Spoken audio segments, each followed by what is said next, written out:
and welcome to Waste Breakfast. We will talk about everything self-development, mental health, and of course, entertainment. My name is Godspeed Israel, and I'm joined by my amazing co-anchors, Joy and Eni.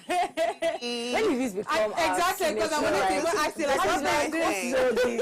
No, this is like a my thing. It's like a own So how did we not get here? I don't know why you guys copied me, but it's. No, I didn't copy you. It's when I saw Joy, Joy like did. this. It's not like you invented it, so don't feel yourself. I kind of did. Hey, And it's not I in the don't, world. I don't understand. My bad is, how you guys doing? How you feeling? TGIF. That's how I'm feeling. Exactly. Hey, exactly right. Exactly. But do you know TGIF. do you know the funny part? I mean, after today, we have like the weekend going. I mean, I feel like the weekend already started today. That's the reason why it's a TGIF, right?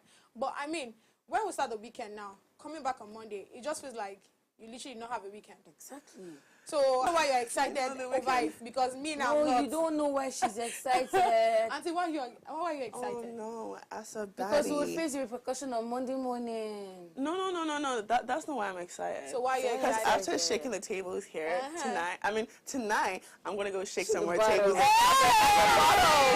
That's the reason why she's excited. And the bottles, yeah. Exactly what I was trying to tell you. Okay. That's the reason why she's excited. Then on Monday morning, we'll be here with 6 stories. Mine is, if you're going to do your, go and shake table. Please, don't shake on table on Sunday. Please, don't shake So that we can Sunday. come here on Monday and shake table. I'll limit to Saturday night. Exactly. Oh, shit! That's my body. Where my That's table correct. shaking was That's stuff. That's my body. What's the current? My body's on deck. Do you get?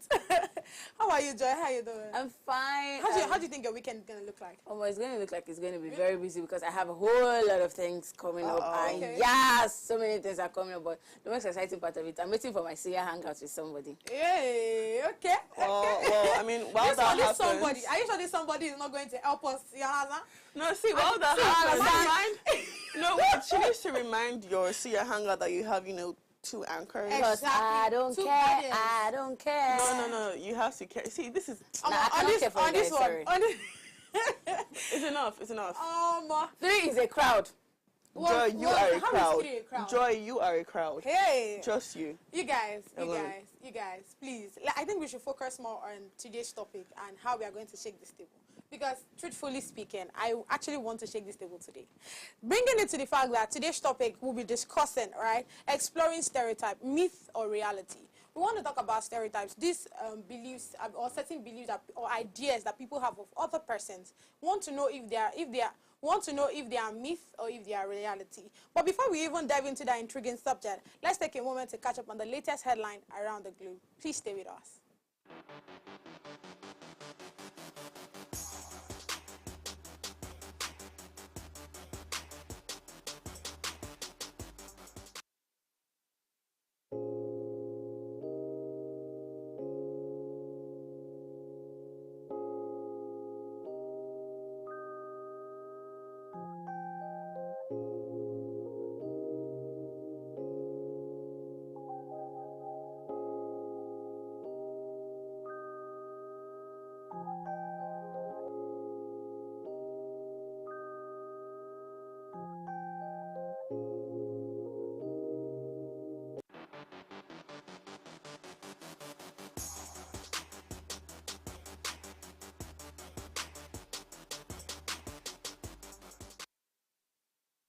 Thanks for staying with us. I'll be taking you on a journey across the African continent through the lens of the Punch newspaper, a leading newspaper based in Nigeria. The major headline reads, School attacks, bandits demand 1 billion naira for 287 pupils, issue March 27 deadline. Kidnappers called on Tuesday, gave us 20 days to raise ransom, says community leader. Hostages held in difficult location, used as human shield to prevent bombardment. This was said by the Defense Headquarters. And above the masthead, Senate reviewed 30 trillion naira loan document, summoned Central Bank of Nigeria officials. Facebook, Netflix, Google, others paid 3.2 trillion naira taxes. This was said by the National Bureau of Statistics. Port Harcourt's refinery gets 450,000 barrels crude, resume operation April. At the bottom of the newspaper, we have politics over, it's time for governance. Tinubu tells governors at IFA. Then Nigeria leads as Economic Community of West African States, which is the ECOWAS members, default on 150 judgment. Many injured, 18 arrested as youth attack Ogun State monarch. Amulekon heightened security in Oshun boundary communities. And that's all for the headline. That's all on the headline for the Punch newspaper. Now, the headline that got my interest is the major headline as usual. That reads, coup attacks, bandits demand 1 billion naira for 287 PPUs. Issue March 27 deadline. So before now, if you've been following the news, you see that the attack that happened, I think last week Saturday, that's the pupils, the students, that's two different schools, right? About 280 pupils, together with their teachers and workers, made it 287. Now, the kidnappers or the bandits, they have come to collect ransom for their lives. Exactly, for the lives of the pupils. So they came with the fact that they want to collect about 1 billion naira. Yeah. Now, in the news yesterday, Tinubu said he's not going to pay any ransom. Now, I really don't even know what to say, to be sincere, because now they're coming with the fact that they're actually going to, they even kept a deadline, and the deadline is 27th of this month, March 2024. So I just hope that Nigeria actually, or the government, take the free give that America, that's the U.S. government, and other countries as well. We know we spoke about that as the news of yesterday. Yeah. So I just hope that they accept, or after they are done doing this review, and accept to collect or agree with what the U.S. is saying, so that the U.S. can come in and help Nigeria with this whole kidnapping issue, because truly it's getting out of hand. It's getting out of hand. So that's all on the headline for the Punch newspaper. Uni, please, let's hear your headlines. So, as we all know, I'm moving away from the African continent to an international spectrum, and I will be taking today's news from the New York Times. So here on the New York Times, for the first headline, we have official shrug as youth meets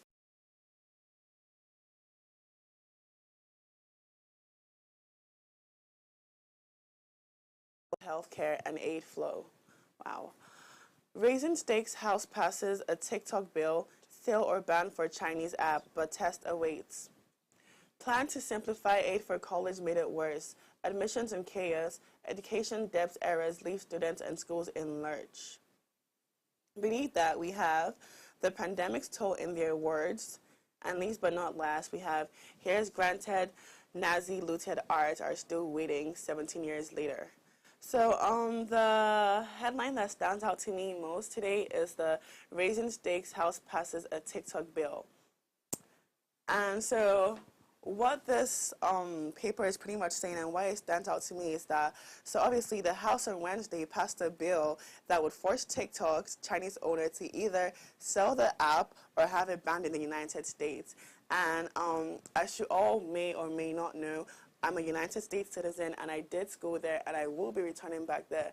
And I wouldn't want to return to a world without TikTok, because aside apart from that, I'm an influencer, and I use TikTok to grow my brand and my platform and build a community for myself. So I just feel like it's kind of like making a bunch of, or like it's literally crippling people. I mean, like hundreds of 170 million Americans use TikTok, right? So if you do ban this app, then you've literally crippled almost half the country and their businesses. So, yeah. Thank you. Yeah, exactly. That's what the we reason spoke why about I said yesterday. yesterday. You see, I was even thinking that I was going to be the only one here speaking about that, but unfortunately, I'm not the only one. I mean, Oni's also complaining that, but you never told us you're an influencer. You see my Instagram. I do everything. I'm an influencer. I'm an artist manager. Hey, so many artist manager. I didn't know you're that. I'm a lawyer. I'm everything. You're a baddie. I'm an event planner. I'm a baddie. Exactly. Never I do the whole round. I don't hear you. Please, let's hear your All right, and still on the international spectrum, I will be guiding you this morning from the Guardian newspaper, United Kingdom. And the major story reads, Tories urged to give back further £5 million from Hester. And the top left of the newspaper says, Billy Potter, fabulous and serious do coexist, and you're looking at him. And the top left reads, SpaceX starships destroyed during return to Earth. And the bottom left reads, children cannot avoid violent content online. And the next story beside it, as the bottom right reads, Netanyahu is barrier to peace, says top senator. Now, of course, the story that's going to be standing out to me this very morning is the headline that reads, children cannot avoid violence content online, and that's on the bottom left of the newspaper. And interestingly, it's kind of synced to what Oni did revealed this morning for us. And the story reads that violent online content, it's now unavoidable for children in the United Kingdom, with many first exposed to it when they are still in primary school. Now, that's a research from the Media Watchdog, and that's what it found. And it states that every single British child interviewed from an Ofcom study had watched violent material on the internet, ranging from videos of local schools and street fights shared in group chats. And a particular senior policy officer for child safety online said, his name is Mr. Rani Govender, and he said it is deeply concerning that children are telling us that being unintentionally exposed to violent content has become a normal part of their online lives. And why this story is really standing out to me is I'm trying to really sync it to, could this be the reason why the United States is looking towards banning TikTok, right?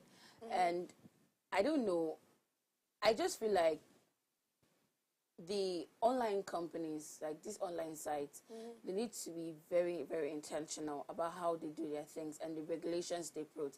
I'll give an example. YouTube, for instance, if you want to post the content on YouTube, YouTube is going to ask you, is this for kids? Is this not meant for kids? So if you're clicking not meant for kids, it already knows that on the timeline of a child, it's not going to pop up, because you already clicked that it's not meant for kids. So I think if we can incorporate that also into other online content platforms, it will really help a long way, because yesterday we heard that two major organs of your body is your eyes and your ears. So what you see and what you hear is what influences your mind and thoughts and actions. So by the time we're exposing little children to violence, I mean, just imagine what the world will look like. So yeah, this is just me saying to everyone out there and all online content creators, and then the people that have been creating the content and posting it, please, let's try to curb away violence from the eyes of children so that we can build a good generation coming afterwards. Period. That's it from the Guardian newspaper this morning. Yeah, speaking to what you said about the whole TikTok thing, right? What I would just say is, I think there's a country that they use TikTok, but I think there's a way the government now did the app for them, where they are not able to see certain kind of things that they are not. I think one place in there, but not Korea or where, I don't know. So I feel like that can be worked on by the government. It could definitely be worked on. So instead of banning it, they can just restrict certain kind of things. People are still going to find a way. I mean, like, there's VPNs. Like, Well, Exactly, there's VPN. Yeah, So- there's actually ways around it. I just feel like if it's that issue, then, you know, I mean, your whole government, you could definitely infuse guidelines. So, you know, I mean. But then again, I'm even wondering, aside children, say, why should we even put up violent content online? It's not even safe for, I mean, disclaimer view, right? Yeah. So I don't know. I don't know. So yes, we're going on a short break, and when we come back, we'll be diving straight to the topic of today. Get ready to shake the table. Please stay with us.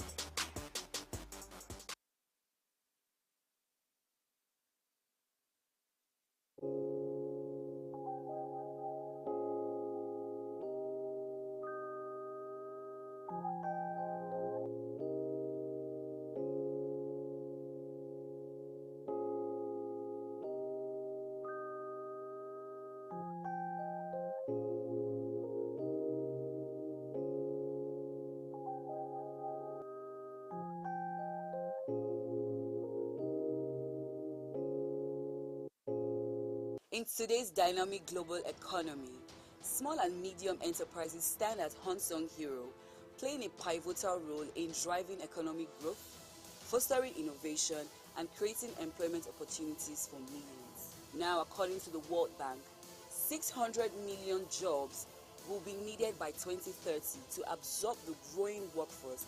And believe me when I tell you that the SMEs will be the major employer. My name is Oluwadamilola Ibitori, and I'm on a mission to uncover and reveal the stories of incredible entrepreneurs who are changing the game in the business world. I'll be sitting down with passionate and innovative business leaders as they share their journeys, challenges, futuristic plans, and successes. SME Chats, spotlighting inspiring entrepreneurs, one episode at a time.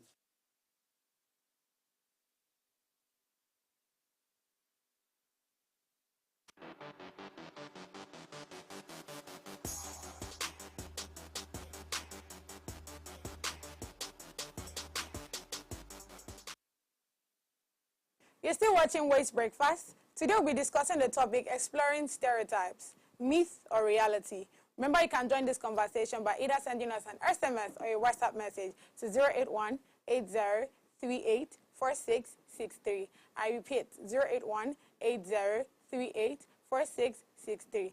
And yes, call in. Number to call in is 070-2500-7749. I repeat, 070-2500-7749.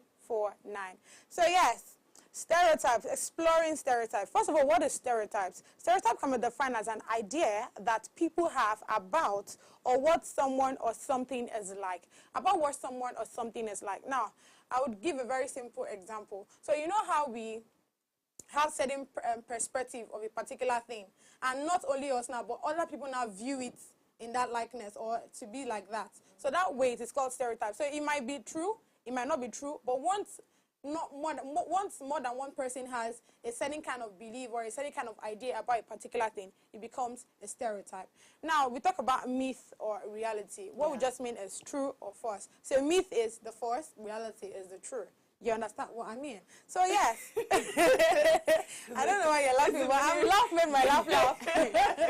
I'm sorry. So yes, we'll dive in straight to this societal stereotypes that we hear all the time. Then we'll just talk within ourselves. So we are not here to we are not biased or biatic or judgmental. We're not being judgmental, do you get? But we just want to explore and entertain you guys. You feel me?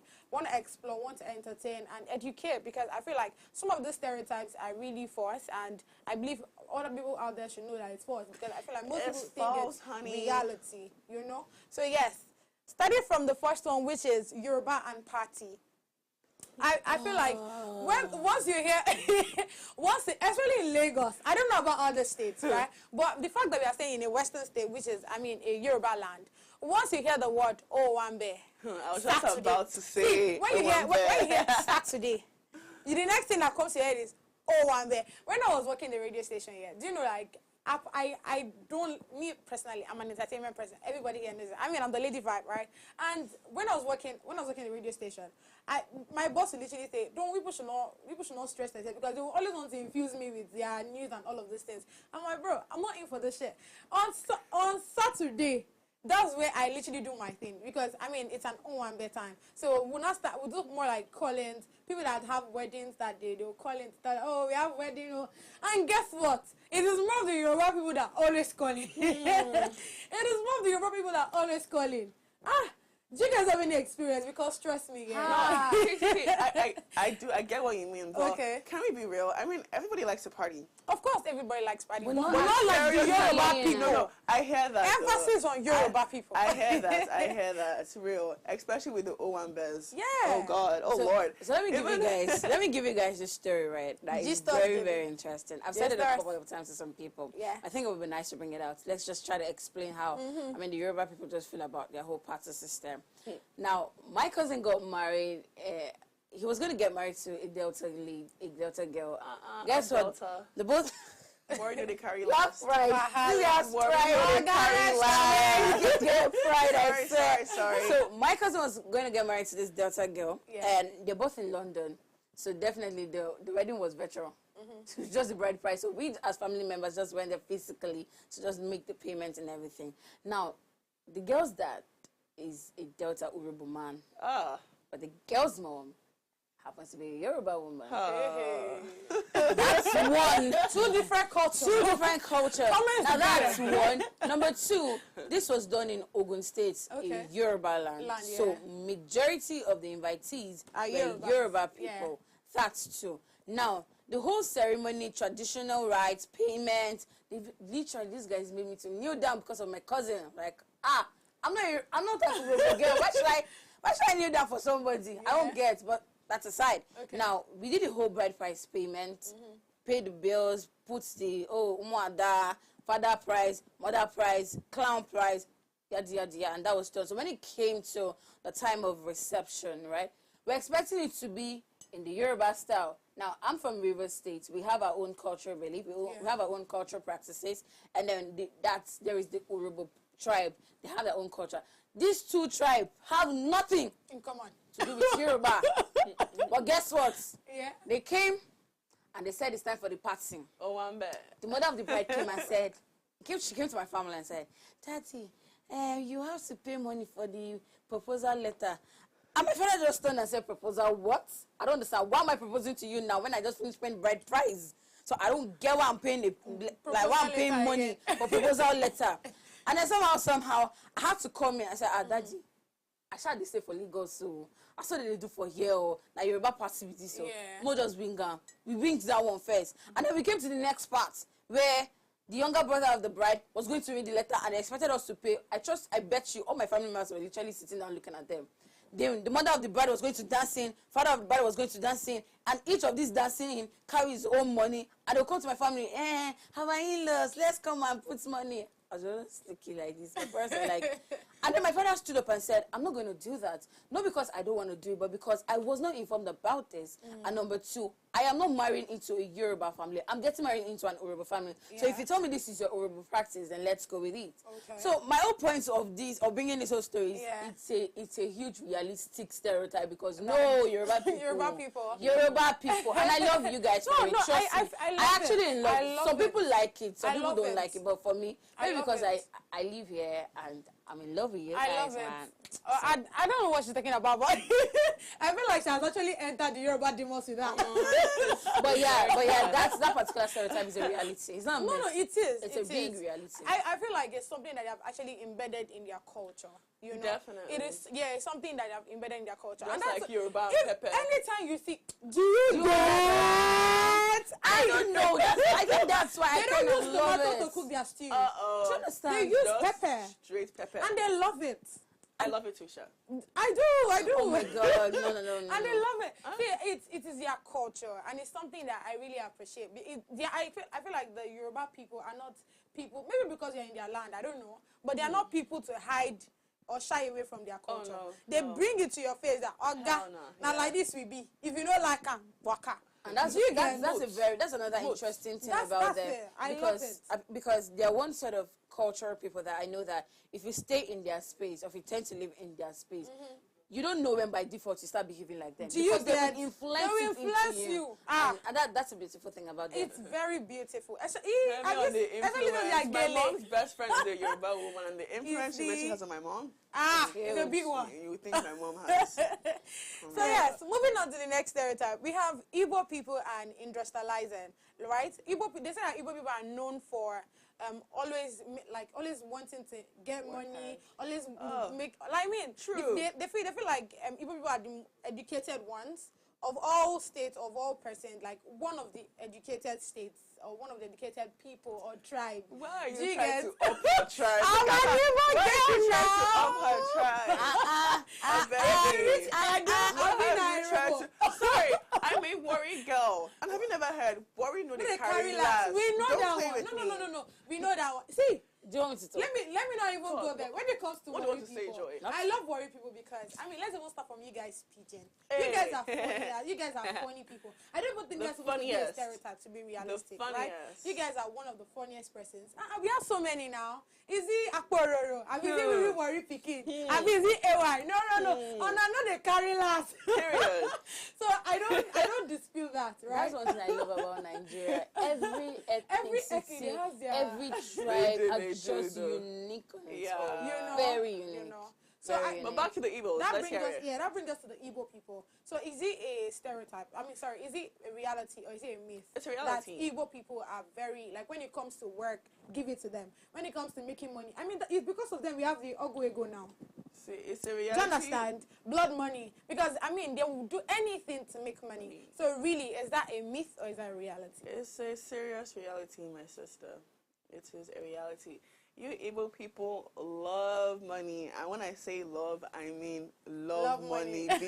Beyond anything. Like, I have a bunch of Igbo friends. Okay. And normally, like, I'm the kind of person who's not, like, I'm not invested in, like, certain types of things, or would I even say, what's the word I'm looking for?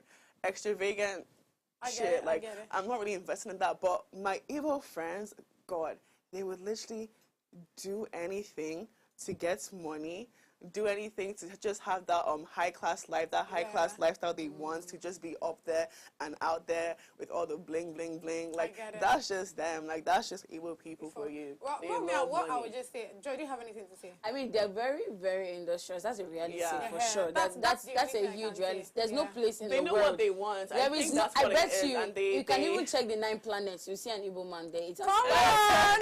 If you check across, if you can check across the 9 planets, from Mercury to Pluto, you might want to see an Igbo person. There's no place in the world, not just industrious, they will thrive in that place. No, heavy on thrive. I feel like they know what they want, they know how to get it, and they will get it. This doesn't sound right. I'm really sorry about what I'm about to say, but it's as bad as Igbo man can thrive in hell. There's no place you send them to that they will not thrive in and make it. Yeah. Man, those guys are just wonderful. But they also say Igbo women are wicked for this reason, no? Ha!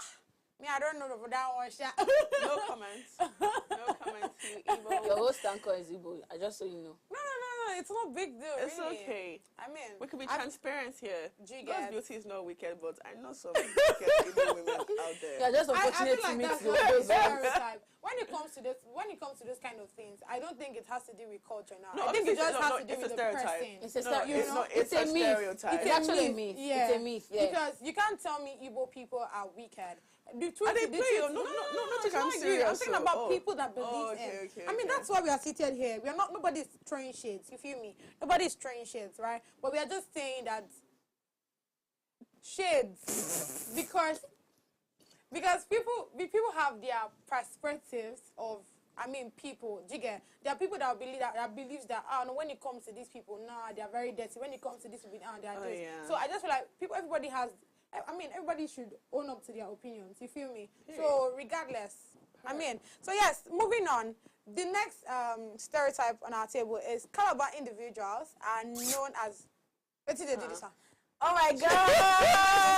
Where did they do this one? Oh my God! Finish the Not sentence. Calabarian. God, There's yes. anyone like that. I beg. Yes, before this, Aboki came to It convey, man. Heavy on a book. Let's carry on. They said Calabar individuals are known as good cooks and they are good in the other room. Hey. Do you want me to shake this table? Should I shake this table for you? I will stand and overstand. Because it's Calabar, I will not hear word. I'm a Calabar girl, so I yeah, my thought mom. you said you are Akwa Ibom. It's the same thing now. I'm serious. No, It's it's the same thing. Do you know No, I'm serious. I know they joke. I think me at and some Joy point had you're this right. conversation. I know me and Joy had this conversation. And Joy was like, no, Akwa Ibom is slightly different from Calabar.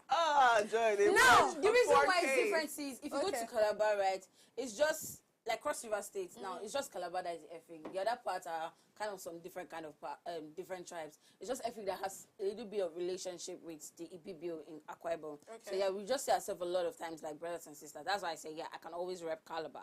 But yeah, No, my you mommy can't rep is a Calabar. Kwabo, and yeah, we rep Calabar. And let me answer your this. What's your daddy first? No, wait. Your mom is Akwa Ibom. What's your daddy? But that's Rivers. Oh, So, Rivers. okay, so why are you Not repping Cross Calabar? River, River State, yeah. So back to that little family history. Back to the stereotype. I'm going to dwell on this because man, I gotta rep my ladies a lot. So I've never seen energy like this from Joy. here's the deal. Energy Now, like this from guys, Joy. calm down. Now here's the deal. Now let me explain that good in the other room. Man, those guys, they're badass girls, man. I'm not joking. These guys are nice. They are so good. Are you part of those persons? It is not out of experience. Are you part of those persons? No, it's not like that. It's not. Wait. disclaimer, this is not out of experience, so this is out of Out of my what? cultural people, so I I don't know hear. them a lot. Okay. Now, What kind Calabar, of stereotypes is it's- how do I would give you a stereotype very good specific culture to be good in bed? Exactly. I mean, No, no, no. Let me give you a I story, feel like eh? people that have actually had experience, right, have come up with that ideology that, no, when it comes to Calabar people, they're No actually very way. good in the Oh So- my God. That's And why even you taking can never care of- trade afang soup for anything in the world. Even cooking too. Anything you know? in the world. But is often that's in that sweet. Jesus, I've not you tasted want it you. before. That's I swear why I've never go either. and try it. I know Is it offense, as I would good as never. it Shall we is? work in an office? They should Is it as good microwave as it. for her? They should. Eh? Is it as good as Banga? What did you say? No, that can stop. Don't try it. No. Do not try. Is Don't it as drink. good as any kind call? Do you get no? Eddie Keko No. is theirs now. Oh, is it? It's theirs. Joking right now. Scratch that, scratch that. I mean, But let me explain that stereotype to you. Now, there's a particular, in the media industry, there's this company, I won't call their name out. So they kind of went to Calabar to start their process. I know a few friends who work there. Okay. Guess what? Many Yoruba men that came from Lagos to here to that place lost their wives. Disclaimer, I don't know. I don't say. Wait, I don't so call I anybody's don't name. understand. Lost their wives Wait, to other men? not like their wives died or anything. No, like nah. lost them to other men.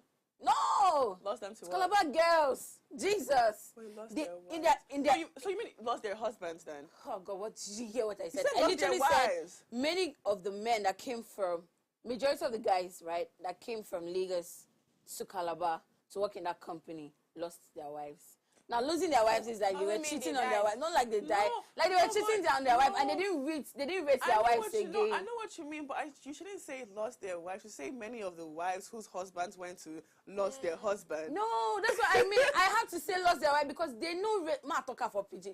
They know rate their wife again because No, but no, I when get they what saw you- Calabar No, girls, I understand how what they you mean, love, how they. It was God, no, it threw them off balance. And I'm not joking. If you go to that company, maybe after the show, I could tell you the company, and you go and find out, do your facts and do your research. You see that everything I said here is true. Man, they were surprised. So the truth is, Calabar ladies, I don't know, the way we kind of love guys, the way we kind of love our men, we treat them with respect. We treat them like high up end kings. We treat them as if they're HNIs to get. So when we are in that other side of the room, not me, but they.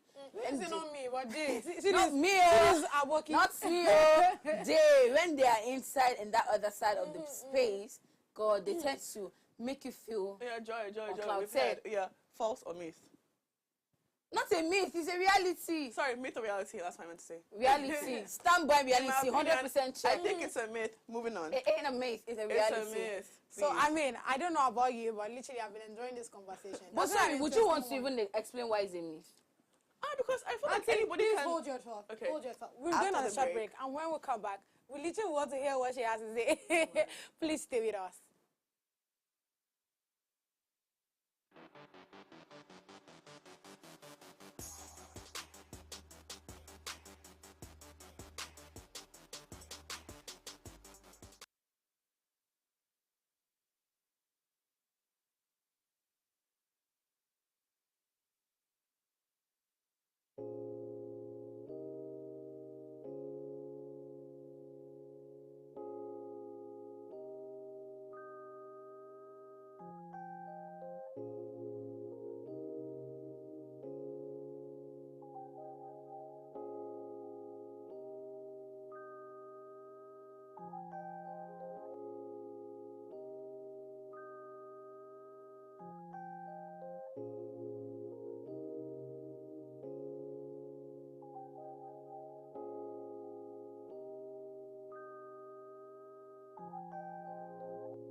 Thanks for staying with us. Oh my God. Yes, Oni, you wanted to say something?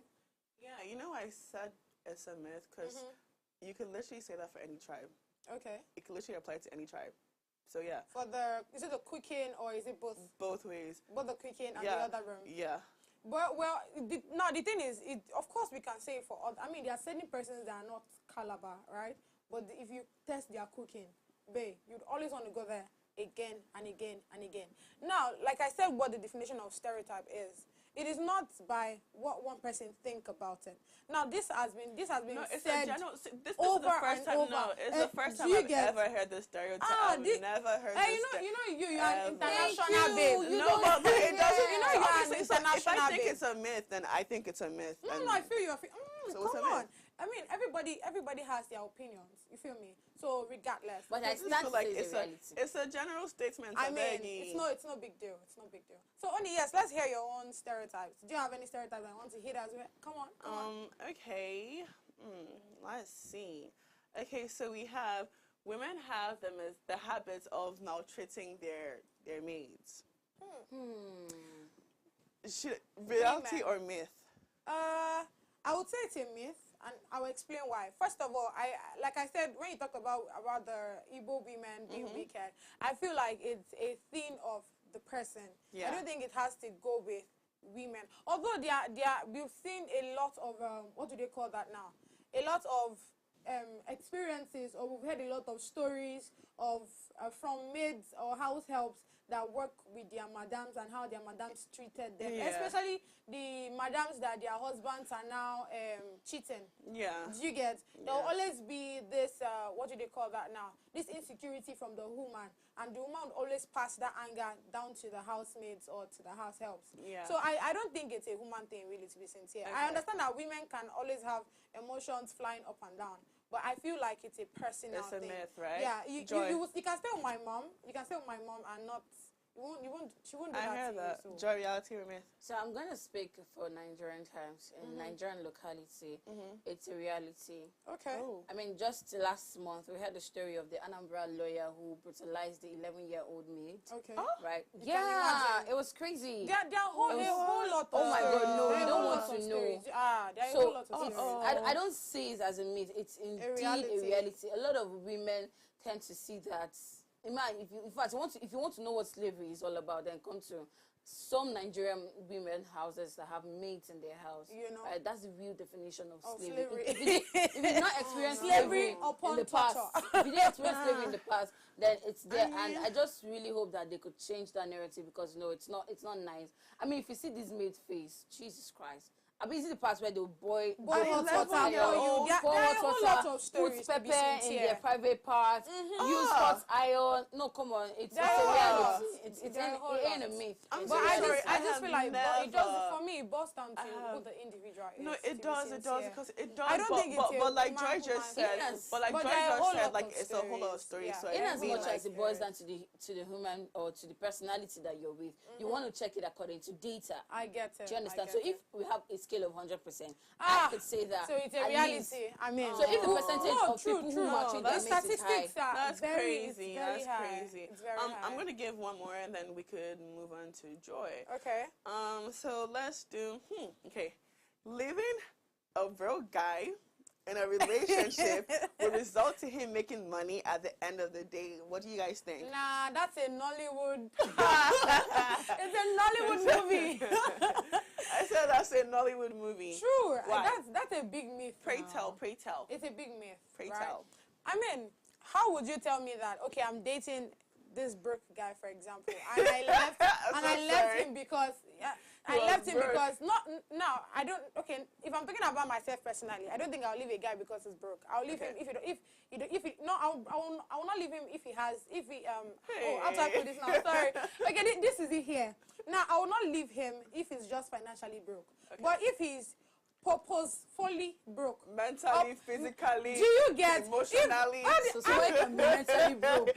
Now, when I say somebody is mentally broke, if he doesn't know his front, if he doesn't have a future, do you get? See, I'm priorities not in the bag. Period. I'm not in for people that feel like, oh, don't worry. When you ask them in the next 5 years, then you see yourself say, I'm gonna get house, I'm gonna do this, and you don't have any plan. There's no plan. When you're broke on plans, bro. Oh. You are broke on them. Oh. So I would leave you if you're broke financially, right? Yeah. But when you're broke in where you're not supposed to be broke in, that is where I have a problem. Real. That's okay. it. Joy, real quick. Myth or reality? So sometimes it works, sometimes it doesn't work. But Okay. on the scale of 10, I think it doesn't always work. It just works if there's a push. So imagine that I'm dating somebody right now, and I tend to leave the person and said, I wouldn't tell you that I'm leaving you because you're broke. I'll tell you, just like God's beauty said, which is the truth. I'll leave you because you don't have a purpose for yourself. Yeah. I mean, You're not just seeing a purpose for yourself, and you're not ready to bring yourself to speed to that purpose. I do a whole lot of work on myself to be myself to be a better person. Do you get? I ain't gonna settle for less. So just to top off the comment, pretty much what Joy said and what you said, I do agree with that. I mean, it is not necessarily like a myth, but then in some cases, like you said, like obviously I wouldn't leave a guy because he's broke. I'll leave a guy because I feel like he's not even trying to be better. Like he has no efforts, no priorities, straight, just Just there and just relying on me or whatever to save him. So yeah, and the thing is that in some cases it does work. Cause say you leave a guy who's probably like broken down. I mean like that said person could find some sort of motivation, to push themselves and get there. But it's half and half. I mean, if we're already unmotivated when I left you, how would I leave and you become motivated? Anybody that actually get better because and like get motivated because one person left. You know that person always had a future. Those are the person that left the guy didn't see it. Do you get? So that one is quite different. But a case where you're not motivated, you're I beg. Get up, please. Better be motivated now. Do not wait for your future to fall from heaven into your hands because it can't. It won't. Period. I mean, like, get in your bag. Do something. Let's say your stereotype. Okay. So my stereotype states women with beards. Let me break it down. Beard under their chin. Women with beards are wicked now, guys. Oh my God, that looks very funny. Oh my God, this is a she. I will not believe this is a woman. It's not even the beard that is making me ask. No, look at the face. That is not a woman's face. Oh my God, no, this is a she. But anyway, let's bring it back to the Why would you guys put Abdul with a beard and makeup on the TV now? God, it looks like an Indian monk. Oh my Lord. But anyway, let's come back to the conversation now, guys. What do you think? God's beauty. Do you think that women with beards are wicked? Is it reality? So not to shade anybody, like we said earlier, right? It's just having a normal conversation and definitely trying to learn from one or two. So now, I like I said before, I don't see when it comes to I don't know what to call this thing now, but I say feelings like love, hatred, peace, all of those things. I don't know. I think there's a word for it. I don't know what to call it. Right now, I don't put those things to. I don't gender base it. Do you get? I see it as a personal thing. Yeah. And now you can't tell me women with beards are wicked. What I would just say is, this particular person with beards, right, is either wicked or not. And it literally has to do with the person himself. I don't think it's because of the beards. Now, it has nothing to do with... Every time they flash his picture on the TV, I don't understand why they did not find an actual whether the person has woman. beards or not. You know, I feel like wickedness is just something it's a heart. personal thing. Do you get? It has nothing to do with the facial expression or how the person looks or how the person... I mean, that's it. How about you? What do you think? I think it's a myth. Like God's beauty said. I think it's just based on the person, obviously. So I think it's a myth. I don't think women with beards are wicked, I feel like it just depends on like the specific person and their behavior. Okay, so for me, right, I see it as a myth, and that's because I'm in that kind of family. My family is very hairy, right? So thank God I'm not among them, but a few of the ladies in my family kind of have beards on their chin, right? And they just think that it's a stereotype. So usually they'll tell my auntie, my cousins, "Oh, now wicked though. Why you put this wicked?" And I had to ask them at some point, "Why did you say you're wicked?" They say it's because of the beard. So no, that's a pure myth. You can't define someone's state because of the person's look. That's serious body shaming. So you cannot define. This is the parts where you say you can judge a book from its cover. No, you cannot judge the book by looking at the cover. You have to really, really look and read in depth of the book to understand what the book is. So my next question or my next stereotype is when you sit down and somebody happens to cross over your leg, does that mean you're a corpse?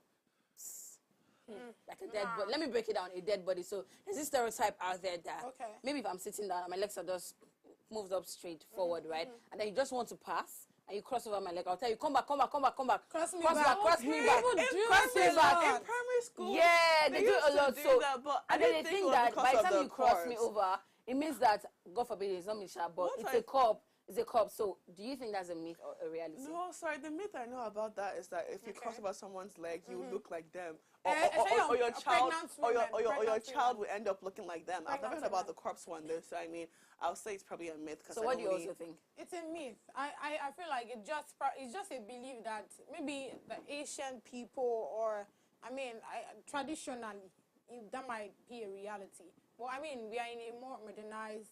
In a more modernized state and time. So I don't know. I don't think that's supposed to be a reality. Girl, so for me, brother, you passed me now. You literally didn't remove anything from my body. Do you understand? Right. So I'm going to pick that and I'm going to pick yours and couple it together. Now for me, it's a myth. And I'm going to give you a reason why that is a myth. Okay. Number one, this particular stereotype has so many reasons attached to it. It's not, it doesn't have anything to do with any ancient back time. Oh, no, okay. there's no cultural history to it. Are you sure? I did my research. I had tried to check, okay, in the previous years in history, way back, something like this happened. No, nothing like this has happened. Most of the times, what you get to hear is, if you cross me, you've taken part of my destiny. If you cross me, I'll look like you. If you cross me, I'll become so it is not even fixed. That's why it is just somebody's illusion. Somebody just, I mean, somebody quite delusional just woke up one morning and then talked about it, and that's it. And that was right. So to me, it's a myth. Please, you people should stop it. If they cross you, they don't take your destiny. Your destiny is still with you. Your life is still with you. You're not a corpse, and you will not look like the person. Stop that myth. It is not good. Okay. Wahala there. Okay, so finalizing, right? The last stereotype I have on my table is women who are in politics sector are seen as prostitutes. Women in the political sector are seen. So we are not saying we are jigger. We are, like I said before, we are not trying to body shame or insult anybody. So it is.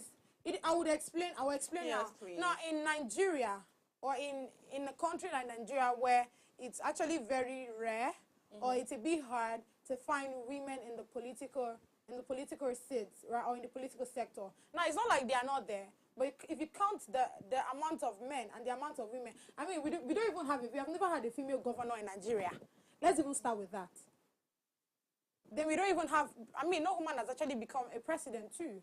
So all these things, people now feel like no. So for the fact that we now see women in that space, it just makes it feel like probably they didn't go there because they merited. Probably they are there probably because they did one or two things behind the scene for them to be in that space. So what do you guys think? I'm going to ask her now. When you say women in politics are actually seen as prostitutes, is it a stereotype? The stereotype of that is a reality or a myth? Are you asking the visualization or the action itself? So both the action and the visualization. Okay, so for the action, it's a myth. For the visualization, it's a big-time reality. Okay. A lot of Nigerians just think that for any female personality to get into a political sector, to be either a minister, a commissioner, or even as far as a local government chairman, must have gone to spread leg wide open because they feel like they can't work their way in it. And it's quite horrible. Of course, very. By the time they just look at you that, oh, you're running for this particular position, be like, no worry. Especially if you're running for deputy governor and the person you're running with is a male person. Be like, no worry. In the settler. Do you get? So, and it's not just political world, even in the business, even in the corporate world entertainment. It's even worse in the entertainment angle. Guess it. They feel like it's for you worse to, in the entertainment as a lady, angle. for you to achieve anything no, in the entertainment sector, I hear that, I understand that one. But it's way bigger. I learned something new today because I never really thought that that was an actual reality. No, that's a big reality in Nigeria. Knew that, so. A lot of people think that so long you're a female person and you're getting to be a board of director, you're getting to be, especially real estate, advertising ladies, marketing ladies, or political ladies, you must have gone to do the obvious. That's what they think. and it's a huge reality. And this is we coming up to say thank God. But all ladies. But you're not talking about the action being reality, right? For the action, I would never say it's a reality because no, I strongly believe that women can literally work their way upwards. Sure, I feel. I mean, it's not a prayer, my dear. It's a reality. It's a reality. No. Yeah. Me saying amen is not saying amen like yes, it's true, like amen. I get it. It's a Gen Z thing. Sorry, only Gen Z daddies will get it. Like, so I mean, in conclusion to that, right? I just feel like the entertainment space, for example, there are so many women that actually got there because they merited, not because they did something else. So, but this whole belief of Nigerians, I mean, we just carry, sometimes the way we think things or the way we perceive things can just be very funny. But I mean, that's why we are Nigerians and that's why we are unique beings. So yes, we're going on a short break. I'm very sure you enjoyed this conversation because I did. I mean, there are a whole lot of insights, very nice ones. I've learned so much from this table. I think there are more so that. I mean, I'm waiting for you to bring us back and let's discuss it. Pastor's children is a stereotype we must discuss in this country. Abi now, that will be probably we'll have a part two. But yes, we'll be going on a short break, and when we come back, we'll be diving straight to the book review. Please stay with us.